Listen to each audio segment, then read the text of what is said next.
All right, welcome to Hoops Tonight here at The Volume. Happy Monday, everybody. Hope all of you guys had an incredible weekend. We have like a ridiculously packed show today. We're going to be hitting on 4 games from last weekend. The Lakers getting a road win over the Cavs. The Philadelphia 76ers getting a road win over the Oklahoma City Thunder.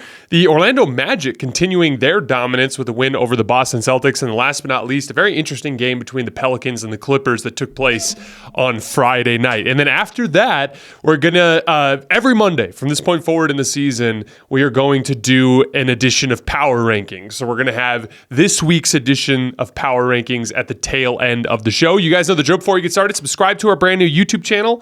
It would mean a lot to me if you guys took a second to scroll down and hit that subscribe button. Don't forget about our podcast feed, wherever you get your podcasts, under Hoops Tonight. Follow me on Twitter, @JasonLT. I'm doing film sessions there every morning, as well as posting show announcements.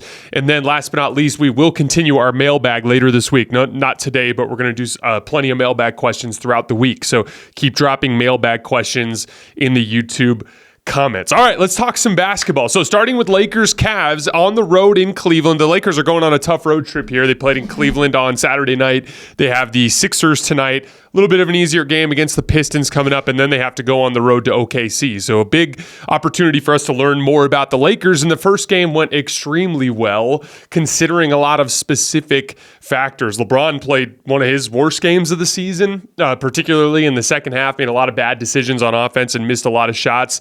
And yet they still were able to overcome that and win, thanks in large part to Anthony Davis got back on track in a big way offensively. You know, Anthony Davis specifically in the post this year is flashing a lot of stuff that is more similar to what he was in the 2020 season when the Lakers won the championship. It's a shot creation piece that's so important with Anthony Davis for him to be as good as his peers at the top of the league, because we talk a lot about the offensive fluctuations, but they don't properly factor in his defensive consistency, because even a bad defensive game from Anthony Davis is still very good compared to the standard of a typical NBA drop coverage big, right? And so he's kind of oscillating between good and great on that end. So even though we're talking about some inconsistencies on the offensive end of the floor, he still has been consistently dominant on the other end of the floor. However, there's a difference between what the guys at the very top of the league can do and what AD does. And that offensive consistency piece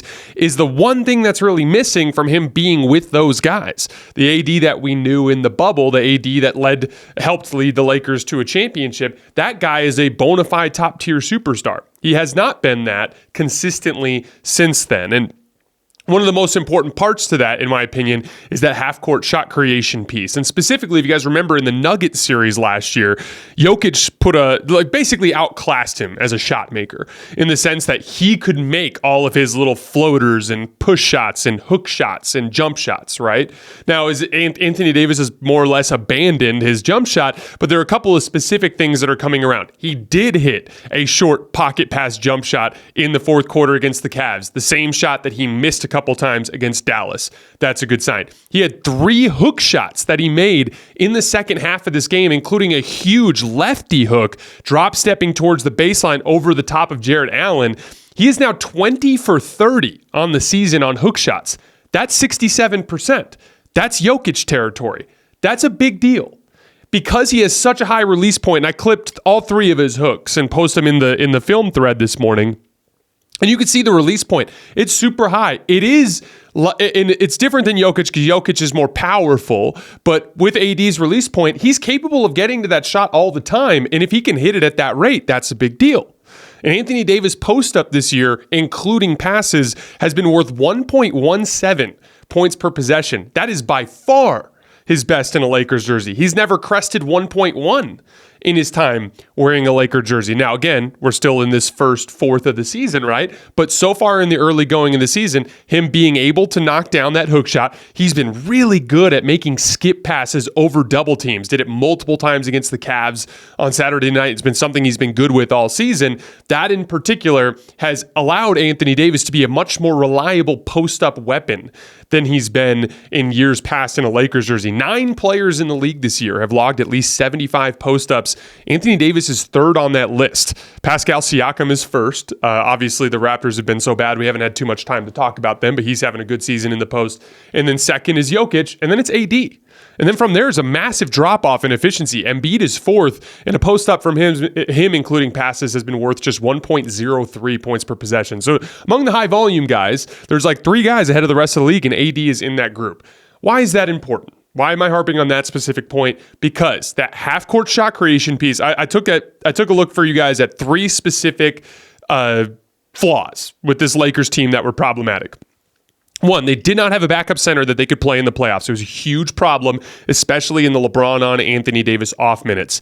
This year, because of the emergence of Christian Wood and Jackson Hayes being a better backup center than anybody they had last year, now the AD off, LeBron on lineups have been good, and they have guys that can play in that spot. That's a huge positive trend for the Lakers, right? The second piece was backcourt athleticism and point of attack defense, right? Which is all kind of part of the same thing, right? Obviously still a problem this year, but the emergence of Max Christie, who was amazing in that Cavs game, the emergence of Cam Reddish this year as a perimeter defender, that's helped them within the concept of the regular season. I still think they need to make a trade to address that specific weakness. But if you guys remember, the third biggest weakness that I pointed to was their over-the-top shot making, which is late game situations. What happened to them every game against Denver? Close game in the fourth quarter, Jokic and Murray outshot them. Close game in the fourth quarter, Jokic and Murray outshot them. It happened again and again and again in that series, literally all 4 times. And so what they've needed is LeBron to be able to knock down jump shots and for Anthony Davis to be able to score in static half-court situations in the post. AD's hook shot being as dialed in as it is, and LeBron James' jump shot being as dialed in as it is. Even after last night, he's still at right about 1.1 points per jump shot. Those 2 trends are very positive trends for this Lakers team. That's what makes me believe if that trend continues through the season, that checks the over-top shot-making piece. That's the type of shot-making they needed to win in 2020, and that would work again. The backup center piece is solidified. It's really just that perimeter athleticism piece that they're going to have to solidify. Now, Max Christie, again, is an example of a regular season solution for that problem. His individual defense, not just in this Donovan Mitchell game against Cleveland, but also in the game against Dallas. He had several very good defensive possessions against Kyrie Irving, sliding his feet, contesting shots, just doing his job at the point of attack to be disruptive. And I thought he did an amazing job against Donovan Mitchell, a much better job even than he did against Kyrie. It's the unique combination of the lateral quickness to stay in front against good athletes, top-tier athletes, the strength to be able to absorb contact in the chest when you do beat players to a spot, and then third, the length to bother a pull-up jump shot. There were 2 pull-up jump shots from Donovan Mitchell in the crunch time portion of this game where he tried to drive by Max. Max took contact in the chest, offered a late contest, and forced him into misses, which is the best you can hope for against the best guards in the league. And when you can disrupt their rhythm and take away the easy stuff they get, you can get them to miss a few pull-up jump shots in a row, and that can go a long way, right? I thought his shot selection was really good in this game. Again, offense is a huge part of that role as well. He only took 2 of what I would consider to be tough shots, and it was that step-back jump shot over Donovan Mitchell, and then the second step-back jump shot that he took, I want to say it was over LeVert. I can't remember exactly what it was, but it was the mid-range one. And both of them were clock running down situations. That's the thing. Take your wide open catch and shoot threes, drive closeouts when you can, and then if the ball ends up in your hands with 5 seconds left on the shot clock and there isn't time to get the ball somewhere else, that's when you start practicing and demonstrating that you have the ability to do additional stuff off the bounce. Early in the season, I thought he was forcing things a little bit on the offensive end of the floor, trying to demonstrate what his work was this summer. And I'm not debating whether or not that work was there or whether or not he's capable of that kind of stuff, but it's better to ease into it through rescue possessions and then slowly earning cachet with the staff and with your teammates to be more aggressive from there. But really encouraging game from Max Christie. And again, it's one of those things where I would tell you, Lakers fans, if Max Christie or Cam Reddish is starting for you in the playoffs, I think that's a huge problem. Not because those guys aren't capable, but when you really put together what you expect from a veteran player in a big spot in a playoff series and everything we know about young players in the playoffs, I'd rather have both of them coming off the bench in that type of role. As someone who roots for the Lakers, that's just my kind of take on the whole situation. So I want to be careful about promoting it as a postseason fix. because I don't feel that way. But within the context of the regular season, especially when Jared Vanderbilt's out, especially when Gabe Vincent's out, having guys like Max Christie and Cam Reddish being able to defend at the point of attack the way they do really helps you in the dregs of the regular season. Lakers 7-2 in their last 9. 4th in defense over that span, 4th in rebounding over that span. That's a big deal for how much they struggled on the glass early in the season. And more importantly, they're starting to beat some good teams. They've won 3 of their last 5 against winning teams. Both of their losses were on the tail ends of back-to-backs, and one of them was the Mavs game where they had a 2-point lead in the final minute. So all trends kind of pointing positively for the Lakers now. Jared Vanderbilt's coming back. Rui Hachimura should be back before too long. Gabe Vincent should be back before too long. A lot of things pointing in the right direction for the Lakers. On the Cavs, I wanted to hit 2 specific topics. One, Mobley in the short roll. He was awesome in the second half of this game, operating out of the short roll, making that lob pass to Jared Allen. The Lakers did to Mobley what every team has done to the Cavs since the Knicks kind of demonstrated it as a strategy to beat them in the playoffs, which is put your best rim protector not on Mobley guarding pick and roll, but put him on Allen and basically have him split the difference between the two and prey on Evan Mobley's inability to make shots over the top. Evan Mobley's a good passer, but if you bait him into shots, he can struggle there, right? And one of the things he did really well in this series, or at this game, after struggling in the Knicks series, was getting to AD to kind of bite one way or another and then making reads. There were 3 buckets that he got that he directly generated on the short roll in the third and fourth quarters of this game.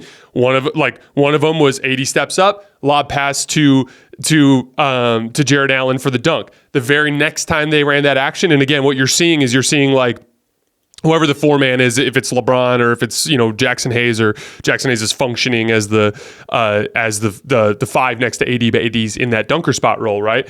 On those possessions, what they're doing is they're sending the second defender up and just banking on AD getting a stop in a 1-on-2 situation.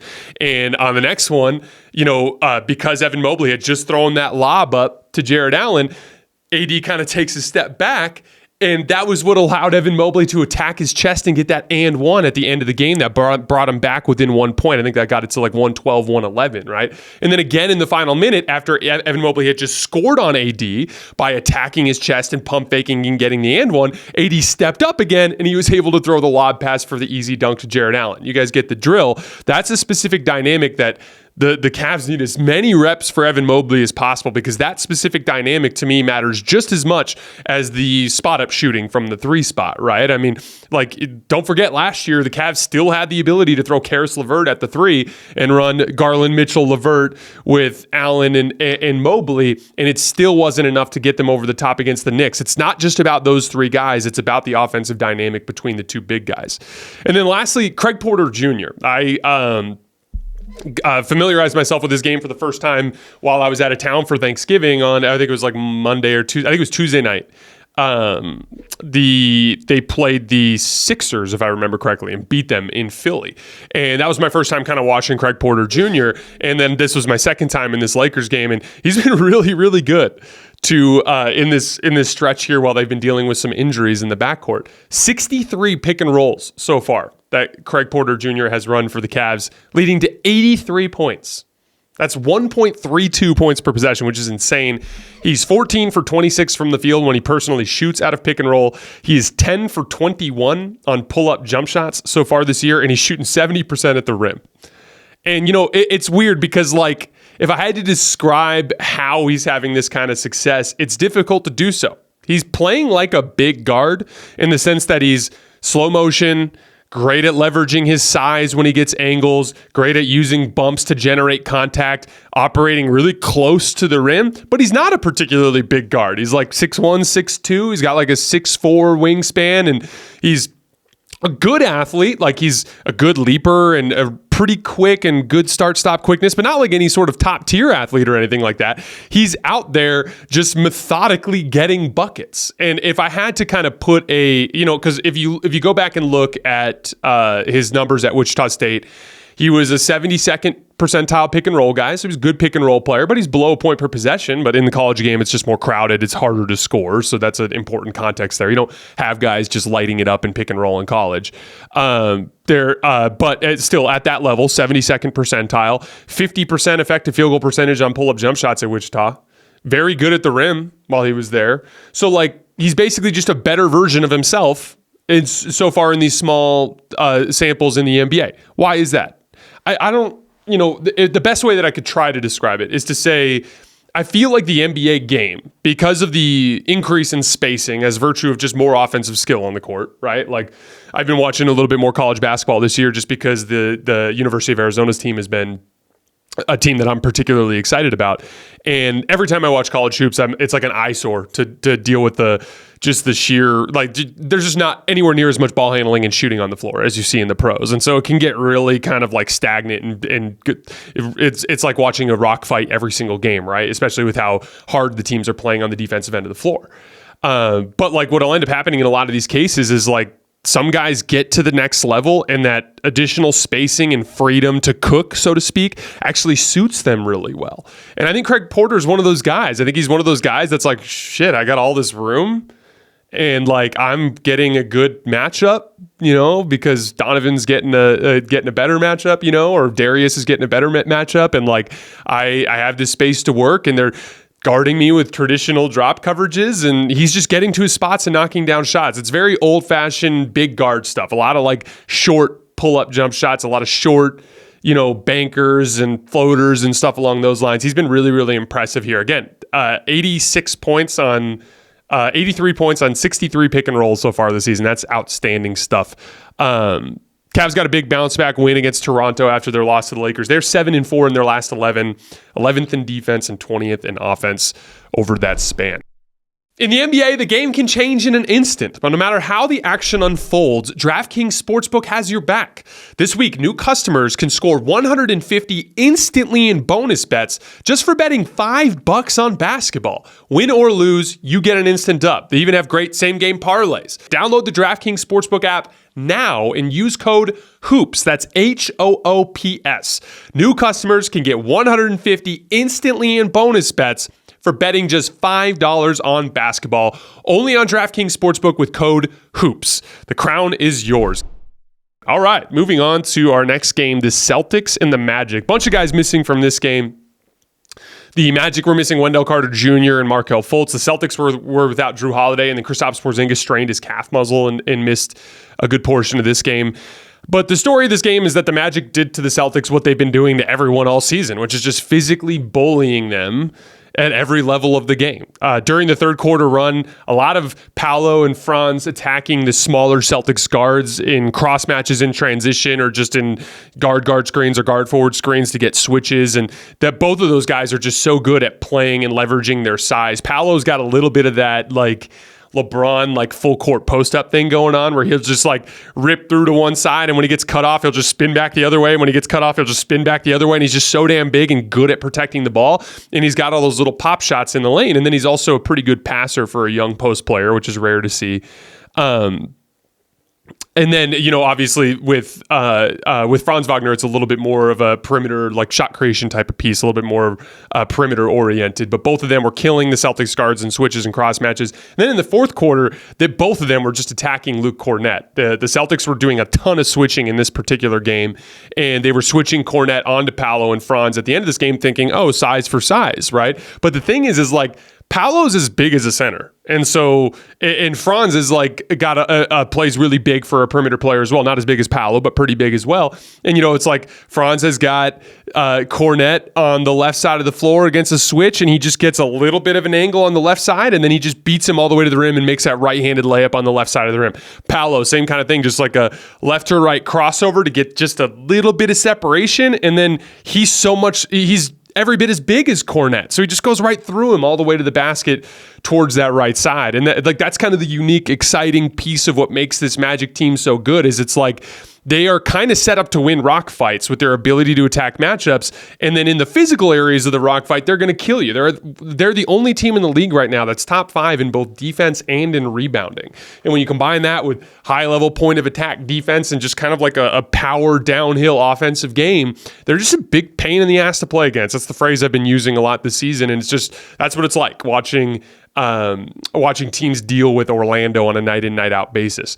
Mo Wagner was a hero in this game. I think he had like 27 points. He was killing them in the roll. He's very good at protecting the basketball when he's doing his like power moves towards the basket. So like he'll catch the pass in the pocket and you'll see like O'Shea Brissett recover back in front of him and he'll just drop that shoulder and tuck it far back to protect it. And then after he's created that space, he's going right up to the rim to finish. He had several buckets in the roll in this particular game. He's been one of the 10 best roll men in the NBA so far this year. 1.33 points per possession, shooting 64%. Out of 37 players to log at least 25 roll man possessions, Wagner ranks 9th in efficiency right now. Hit a couple of huge threes in this game as well. A big one in the corner in the fourth quarter. He just brings like another layer because he's another guy who just plays with a lot of straight line power and he's coming off the bench for this group, right? Cole Anthony in pick and roll. I've been really impressed with him. The Magic are doing a lot of similar stuff that you're seeing around the league. One of the sets that everyone in the league is running right now, the Kings in particular, are just absolutely killing everybody with this set. But like teams are just coming up and setting like a bracket screen. They start in like a horn set. They'll have shooters in the corners and they'll have, your primary ball handler up top. And they'll basically come up and screen both sides of the ball handler way far away from the basket, like 30, 35 feet away. And what they'll do is they'll have one of the roll men roll and the other guy pop, and essentially it just generates confusion in the pick and roll coverage because it's a three-man action. Three-man action in particular are just harder to defend because they're always coming from different angles. You don't know who's popping. You don't know who's rolling, all that kind of stuff, right? And Cole Anthony had a lot of success in pick and roll. Not just that, but also Spain pick and roll. There was a possession where I clipped this and put it in the film thread where Caleb Houston set a perfect back screen on Al Horford, which put Jayson Tatum in this awkward position where he's guarding Caleb Houston. And so now Horford's out as the screen roll, the roller defender. So now Tatum's back and he is like, I don't know what I'm going to do. And so he ends up recovering to the big man and leaves a wide open lane for Cole Anthony to go to the basket and get a bucket on Peyton Pritchard. Just in general, Cole Anthony brings kind of like he, out of all the backcourt guys, including Markelle Fultz, he's their best live dribble shot creator. And so in a lot of cases, he ends up being the guy they lean on a lot to create offense and slow down half-court environments. And he's done a really nice job there this year. Caleb Houston, plus 15 in 9 minutes without taking a single shot. Excellent defense at the point of attack. Had a big steal that led to a run-out layup at the end of this game. Attacking the glass, he had a big offensive rebound at the end of this game. I thought that was a good shift for him. Orlando has won 7 games in a row now. At 12-5, they now have the third best record in basketball. They're 12th in offense, 4th in defense, and 7th in rebounding over this 7-game stretch. They are 6-4 against teams that are 500 or better. They are 5-3 on the road, and over the stretch, just over the course of the season, they've beat the Celtics, the Nuggets, the Lakers, and the Bucks. So of the 6 teams that I started the year with as top tier contenders, they've played 5 games against them and they've gone 4 in one of those games. And the one they lost was to the Lakers, which they avenged when the Lakers went to Orlando and beat them. And like I said, 12th in offense, 4th in defense, 7th in rebounding over this 7-game span. But they are the only team in the NBA for the whole season that is top 5 in both rebounding and defense. They are for real. They are not going anywhere. They've arguably been the most impressive team so far in this regular season in terms of winning relative to what their strength of schedule has put in front of them. The Celtics, this game got away from them quickly. They were up 12 early in the third quarter. Orlando really took advantage of their front line with Porzingis out, like we talked about, really attacking Al Horford and Luke Kornet in space. It's a bad matchup without Porzingis and Drew Holiday because it's such a physically imposing team. Shot selection did become an issue in that third quarter run. It's a lot of the same stuff I've been talking about all season. Like Jaylen Brown and Jayson Tatum both took a couple of really tough pull-up jump shots. Like Jaylen Brown barely grazed the front of the rim on one. Jayson Tatum took a really tough right shoulder fadeaway. Derek White, it's the whole team, but a lot of these guys, they're just too quick to take that type of three, right? There was a play where, Derek White comes flying off a screen along the right wing and rises up off the catch and knocks down the three. And it was a tough shot, really a tough shot. And on the very next possession, he just jacks up a transition pull-up three on the left wing because he's like, oh, I'm hot now. So it's like, I'm just going to take this. And it's like, there should literally never be a possession where Derek White just runs up the floor and takes a transition three in the first 5 seconds when you've got Jayson Tatum and Jaylen Brown on the floor. It's just, you can get a better shot. It's one thing like, if you've made several in a row, you just made you made one really tough movement three, kind of going to his right on the right wing, and then it's like showtime. I'm going for this. Al Horford has been, he's been better this year on his pull-up jump shots, or on his spot-up jump shots, but he's still 0.96 points per jumper. And that dude in that second half against Orlando, if he saw this much space, he was rising up and firing early in the shot clock. It's a lot of like taking good shots and not hunting great shots. And that specifically kind of compounds because then it gets like when you have turnovers and quick shots, that just feeds the offensive rhythm for Orlando. The best way to disrupt rhythm in your opponent is to slowly execute on offense. Because if they have to defend for 20 seconds, that will disrupt their offensive rhythm. If they defend for 8 seconds and get a long rebound or a turnover off of a quick three or a bad pass, they're running down the other end with their athleticism and they're feeling themselves and they're playing on that energy. And so, again, like it's a nitpicky thing with the Celtics, but it is a reality. Despite all that, though, they've still won 8 out of 10 and they still have the best record in the league. And so the Celtics are still amazing and they're going to be really high on my power rankings, as you guys will see very soon. All right, moving on to Sixers-Thunder. I thought the biggest thing that stood out to me on film in this game was just the impact of Philly's perimeter size against Oklahoma City. Now, again, you got to think, because Shea lit them up in the first half, but they held Shea to 3 for 11 shooting in the second half of this game. And a big part of it was like a steady diet of big bodies. It's like Robert Covington's guarding him. Nick Batum's guarding him. Both those guys are 6'8", right? Like, you've got Tobias Harris guarding him in a lot of possessions. He's 6'8" and strong. You've got, like, D'Anthony Melton was like the one smaller guy that he's going against, and D'Anthony Melton is a good athlete with decent length for the backcourt position, right? And so one of the things you'll see, like, Shea is a guy that loves to get to spots kind of in that short to mid-range and take little shots over the top, which he can really kill undersized guards with. But against bigger wings, it's a little tougher for him to get those shots off, and I thought they did a really nice job of defending Shea at the point of attack, forcing him into these tougher kind of contested step backs. He wasn't making the tough ones, and the dead giveaway that he was having an effect on him is he started pump faking a lot and started trying to foul grift a lot, which is a dead giveaway that he's starting to get frustrated in terms of just trying to generate his own shot. But it was a really good defensive effort from Philly, forcing him to 3 for 11 shooting. Again, that's the way you have to beat Oklahoma City because you got to keep them out of rotation. As soon as Shea starts drawing multiple defenders, you're screwed because every other guy on the floor is such a good ball handler, shooter, and passer that like they can drive and kick you to death. So like it is vitally important to contain the ball against Oklahoma City to keep them out of rotation because a lot of these guys, are not as good when they're facing a set defense, when everyone's looking at them and the help defense is loaded up. It gets harder. But those guys, when they have an advantage, can really kill you. And so I thought that was the kind of the genesis of their third quarter defensive run that they went on. Tyrese Maxey poured in another 28 points. He's up to 26, 5, and 7 on 59% true shooting this season. He's one of only 8 players in the league averaging over 6 assists per game and fewer than 2 turnovers. Now, a little trivia here for you guys. 8 players, over 6 assists, less than 2 turnovers. Take a guess. It's De'Aaron Fox, Malcolm Brogdon, D'Angelo Russell, Dennis Schroeder, Fred VanVleet. Shout out Fred VanVleet, 9 assists and 1.6 turnovers per game this year. Spencer Dinwiddie and Chris Paul. Those are the 8 or the 7 with Tyrese Maxey making 8. The only 2 on that list that are averaging over 20 points per game are De'Aaron Fox and Tyrese Maxey. So Tyrese Maxey is one of only 2 players in the NBA averaging at least 20 points, at least 6 assists, and fewer than 2 turnovers. Really high-level half-court basketball from him. He had I clipped this play and put it in my thread, but he had this like really tough pull-up jump shot going to his right against Lou Dort. Hesitation on the left side, that dribbled through the legs, hard explosive move to the right, left-right takeoff against Lou Dort, who's been one of the best perimeter defenders in the league this year, and just rose up over the top of him and knocked it down. And so I wanted to pull up his ISO numbers. 1.1 points per possession in ISO.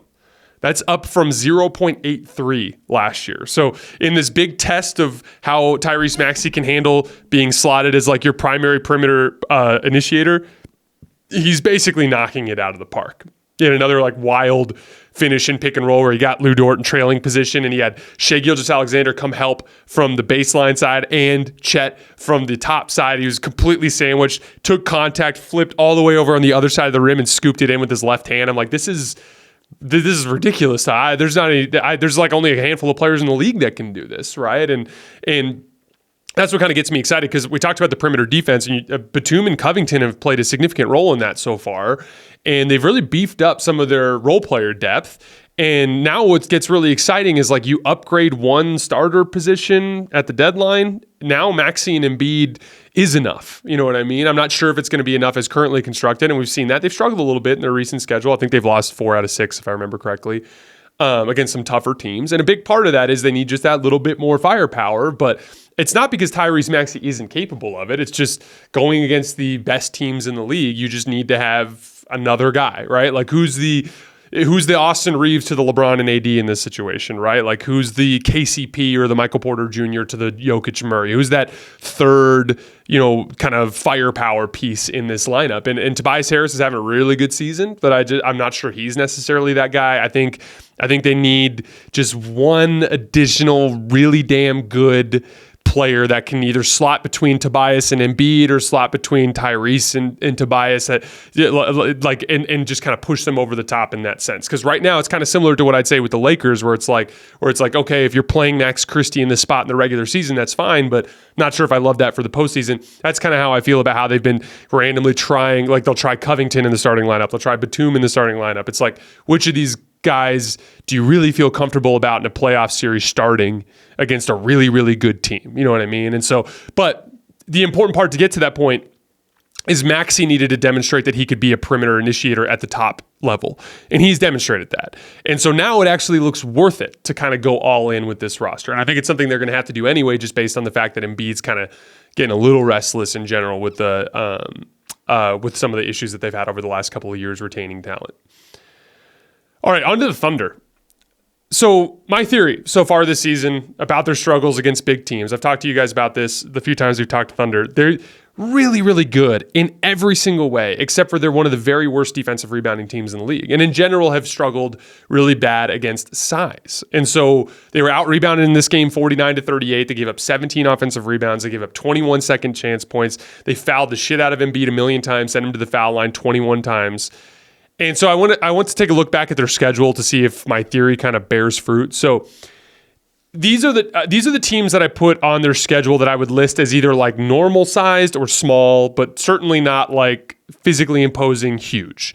And that's Chicago, Portland, Golden State, San Antonio, Phoenix, Sacramento, Atlanta, Cleveland, and Detroit. Cleveland's got 2 centers, but they're both kind of thin, so they're not super physically imposing, and they're not very physically imposing in the backcourt. So, like, there are a couple teams on there that have some big guys. Like, Golden State with Looney and Draymond can be physically imposing, but overall as a team, they're pretty small. I would still put those teams all as I just wouldn't classify any of those teams as like really big, right?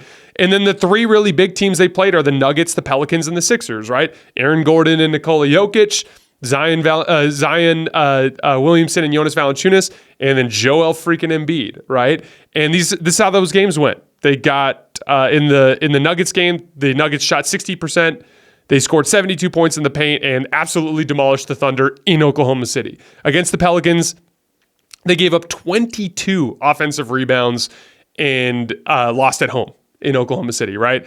Sixers game, gave up 17 offensive rebounds, sent the Sixers to the line 45 times, gave up 21 second chance points, and lost at home. And so, like, it's not nothing. It's something worth focusing on. I don't even really necessarily think it's a short-term problem, because I don't think this team has win or go home, or win or fail type of expectations this year. But in the coming years, that's kind of what I see as the major need of this team, because Chet has been awesome. He was incredible again in this game, 33 points on 21 shots. Second time in the last 4 games that he's had at least 30 points.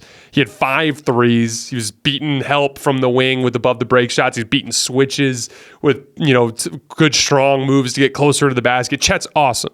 But like, he's going to get bigger, but no matter what, like you can't just march out a bunch of smaller players next to him. And again, like Josh Giddey's 6'8", but he's not super physically imposing, right? Like Jalen Williams is basically playing the 4 for you right now when he's healthy, and Jalen Williams is 6'6", right? So like at a certain point, you need to have like that Aaron Gordon archetype, that big 6'9", 6'10" forward that slots next to Chet in a bunch of different ways, right? Because that's what would allow you to potentially put him on pick and roll ball screeners so that you can keep Chet as the low man in a lot of situations, or run him as the low man next to Chet. That's what allows you to have extra size and athleticism on the back line, cleaning up the glass and cleaning up and help situations when Chet gets pulled away from the rim. These are all important elements to defensive rebounding and protecting the rim, and they just don't really have that archetype of player. And I don't think it's a coincidence that they've literally been 11-2 against the rest of their schedule, dominant against the rest of their schedule, and then the 3 times they played truly massive front lines, they've gotten handled and really struggled in kind of similar ways in all 3 of those games. Something to keep an eye on in the big picture. Again, I don't think it's necessarily a problem for this year. They are not desperate. They don't need to move everything to try to make it happen, although, with how many assets they have, I would argue it's probably worth doing anyway. But it's just something to keep an eye on in the coming years. All right, our last game before we get to our power rankings. Pelicans-Clippers. Now, both of these teams have since played an additional game. The Pelicans lost to the Jazz, and the Clippers had an impressive win against the Mavs. But my wife was working on Saturday, and I did a deep dive of this game, did a bunch of film, and I learned a bunch of stuff about both teams, so I want to talk about them a little bit. So Pelicans have won 5 out of 7, even including the Jazz loss. They're top 10 in offense and defense and rebounding during that span. They're 6th in defense over that span. And this is where I want to get into this because CJ McCollum, as Shams Charania reported today, should be coming back soon. And one of the big, catalysts of this particular run that the Pelicans have been on is Dyson Daniels has taken CJ McCollum's starting position.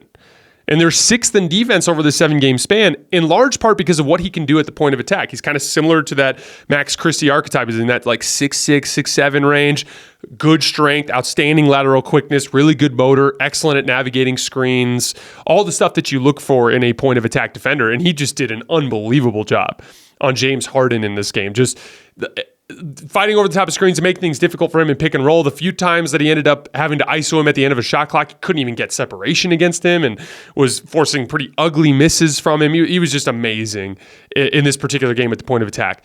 What's super interesting about that is because he's been so good, it's created an easy role on the back line for your help defenders in Brandon Ingram and Zion Williamson.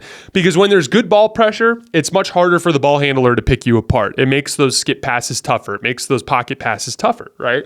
And, it's creating a job that 2 guys that have been pretty bad help defenders over the course of the last couple seasons have been playing really good help defense as of late. I clipped a bunch of examples of this in my Pelicans-Clippers thread.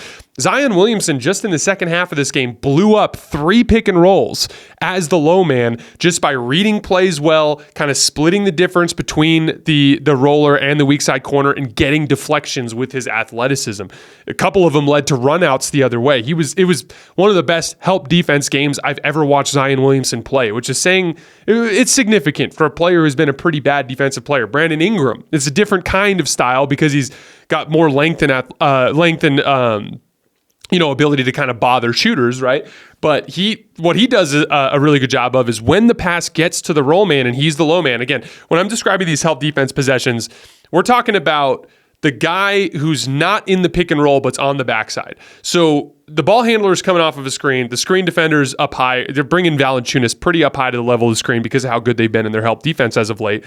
And so what ends up happening is whether that's BI or Zion or both on the backside, they're basically dropping down and having to kind of play kind of strong safety, free safety, whatever you want to call it, against multiple offensive threats. The roll man coming down the lane, the shooter in the corner, the shooter on the wing.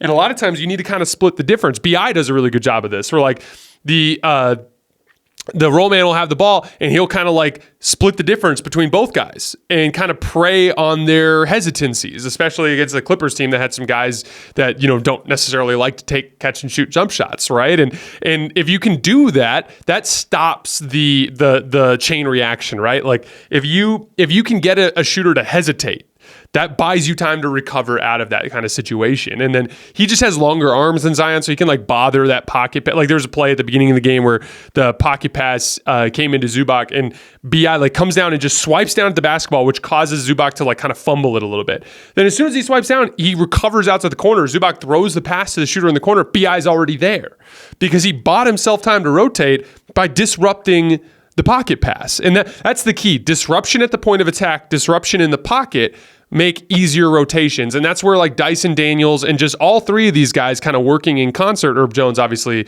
is the best perimeter defender on the team, but we already know that about him. So we're focusing on things that we're learning about the team, right? But like that kind of dynamic, all those guys, if all three do their job, that goes a long way towards defending those actions without giving up wide open threes. But it requires every single step of that chain working. And I think that specific combination of Dyson Daniels at the point of attack with Zion and BI doing a really good job in help has been the catalyst behind their really strong defense over the 7-game stretch. Zion was really good in this game offensively. PJ Tucker got a couple of stops on him, but then he kind of figured him out.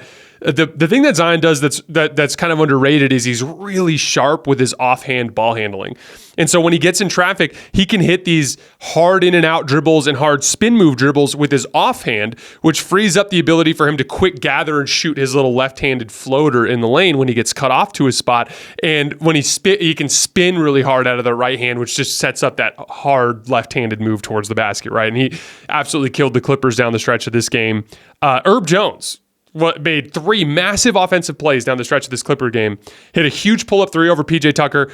Came off of a guard screen. There's a switch. PJ Tucker switches onto him, plays way too far back, and he just like confidently steps into a pull-up jump shot, knocks it down. Second time this season that he's made a pull-up 3.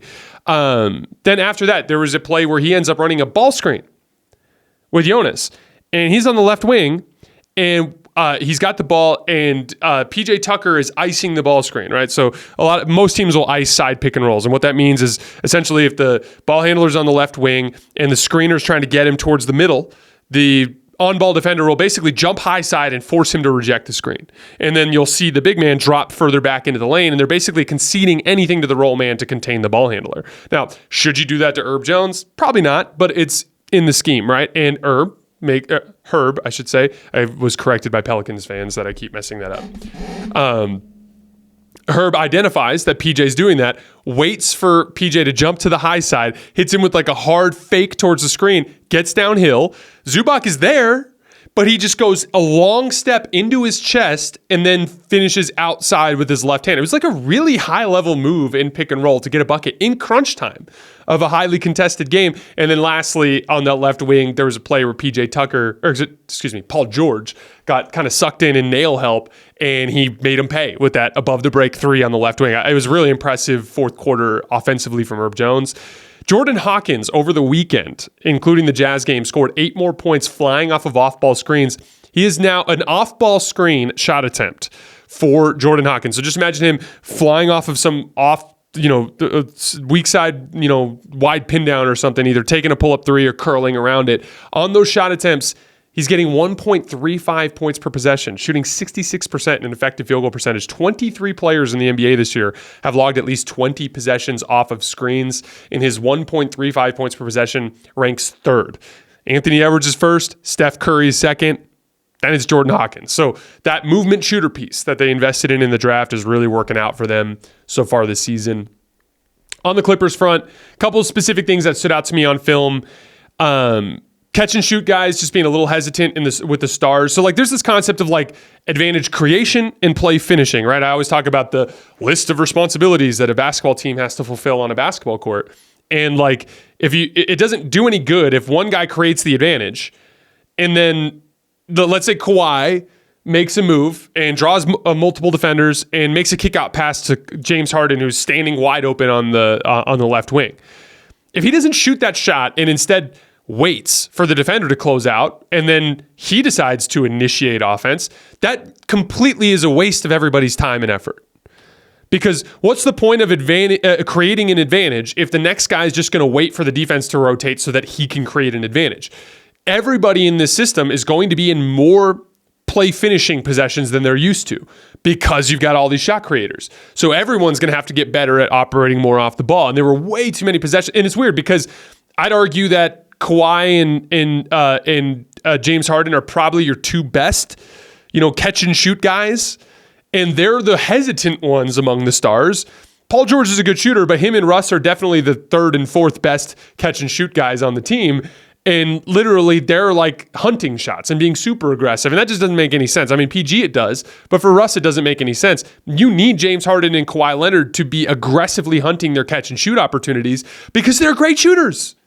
And if I can get a wide open catch and shoot three, even a kind of open catch and shoot three for James Harden or Kawhi Leonard, that's about as good a shot as you can get on a point per possession basis. And they have to be more willing to take those shots. Clipped a bunch of examples in my thread of that game of plays where they generated an advantage and then James Harden just pump fake at a ghost. And then the advantage is gone. And it's just like that to me is because the Clippers are fifth in defense right now.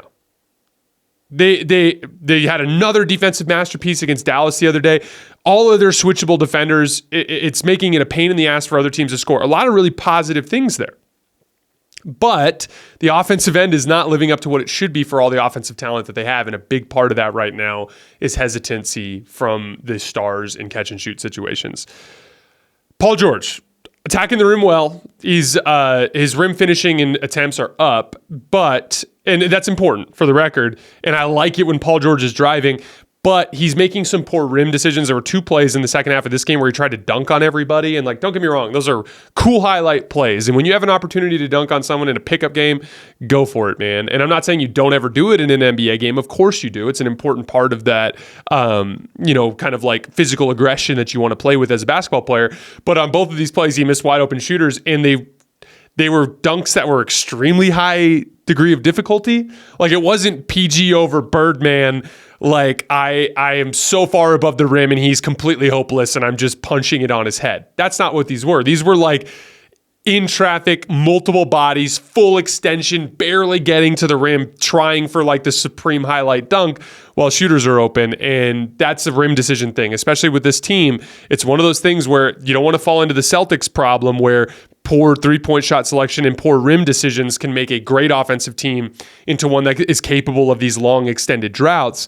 And a big part of that for the Clippers right now is like everyone just needs to make better rim decisions, right? Everyone needs to be hunting those wide open catch and shoot opportunities and taking them when they're there. Russ, he had a really good bounce back game against Dallas the other night. In this Pelicans game, he's really bad. He's struggling with the minutes restriction. He's shooting just 55.6, I shouldn't say minutes restriction, with his minutes getting cut down as a result of him going to the bench. But a couple of specific things that keep shouting to me off of film. He's still missing so many layups, 55.6% in the restricted area. Out of 76 players to attempt at least 4 per game, he's ranked 67th in efficiency. A bunch of key layups that he missed in the second half of this game. And it always ends in floor balance issues. When a guard smokes a layup, it fucks up your transition defense, which can cause all sorts of problems with the team running the other way. That's why those can be such damaging turnovers. And then there was a stretch of this game where the Pels were basically, because the Clippers ran PJ Tucker and Russell Westbrook at the same time. And that is a very interesting defensive lineup, especially when you're switching everything. But the Pels were basically just ignoring both of them. And it was causing a lot of problems for them offensively. That's been kind of one of the subplots of the season. It's like, the spacing hasn't been as good as it could be because teams are willing to concede threes to Terrence Mann. They're willing to concede threes to Russell Westbrook. They're willing to concede threes to PJ Tucker. Obviously, you don't have to guard Zubac on the perimeter. And if you close out short on Kawhi or James Harden, they'll probably pump fake at you and look to try to generate some sort of pull-up jump shot. So there's a lot of ways that you can slow down the Clippers offense just by kind of gumming things up in the paint and ignoring hesitant shooters, right? And that's just something to keep an eye on for them offensively moving forward. They did bounce back against Dallas, though. Again, I watched this game, what was it, on Saturday or Sunday night? I think it was Saturday night. This is the perfect matchup for them. And by the way, it's shown in the standings over the last few years.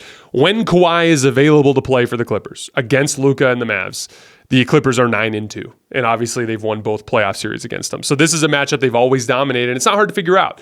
They can switch everything. They have switchable defenders. They actually have, with Russ and PJ Tucker, they have like this, and Terrence Mann, they can be like super switchy.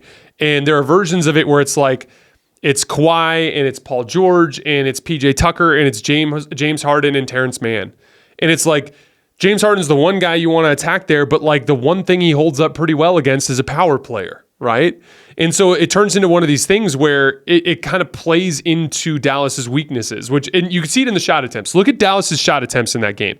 Luka, 27 shot attempts, Kyrie, 22, and Tim Hardaway, 14. No other player on the Mavs attempted more than 5 shots.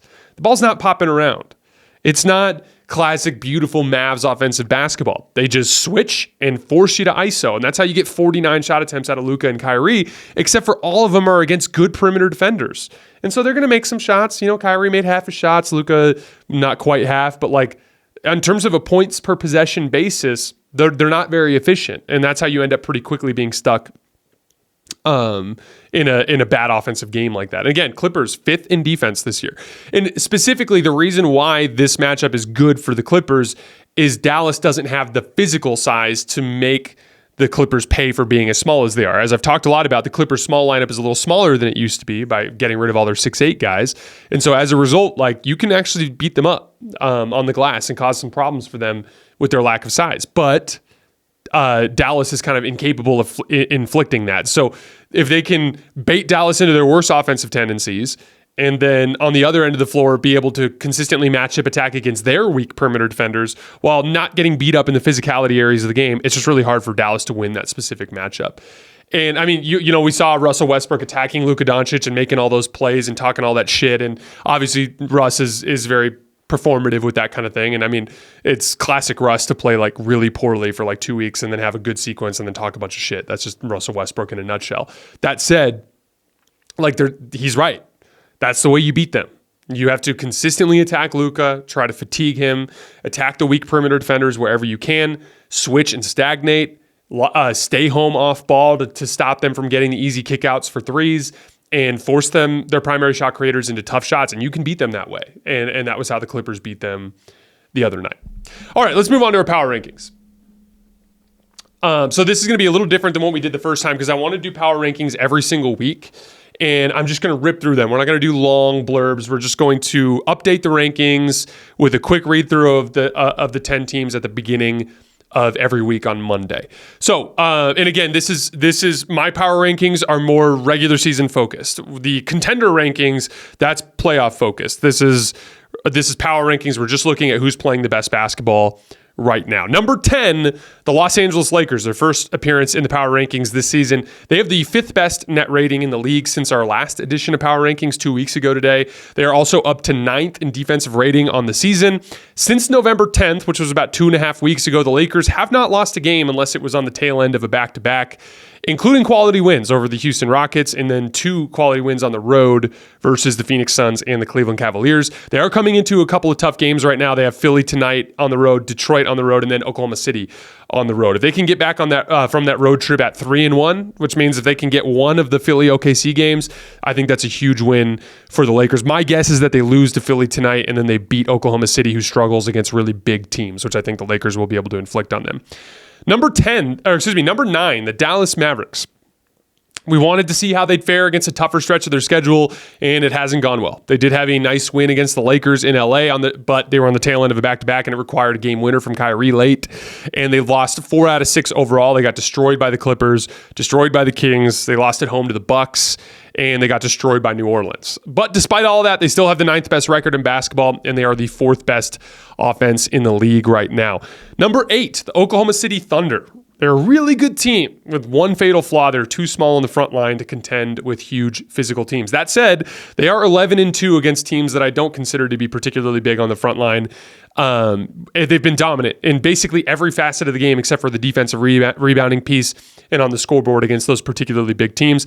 They are one of only 3 teams in the NBA right now that are top 10 in both offense and defense, though. The other 2 teams are ahead of them on this list. Number 7, the Philadelphia 76ers. A little bit of mixed results in this stretch of their schedule. All these teams that are in this section of the power rankings, it's been a mixed bag over the last couple of weeks, but all of them are playing tough stretches of their schedule and playing good teams. That's to be expected in a league this deep.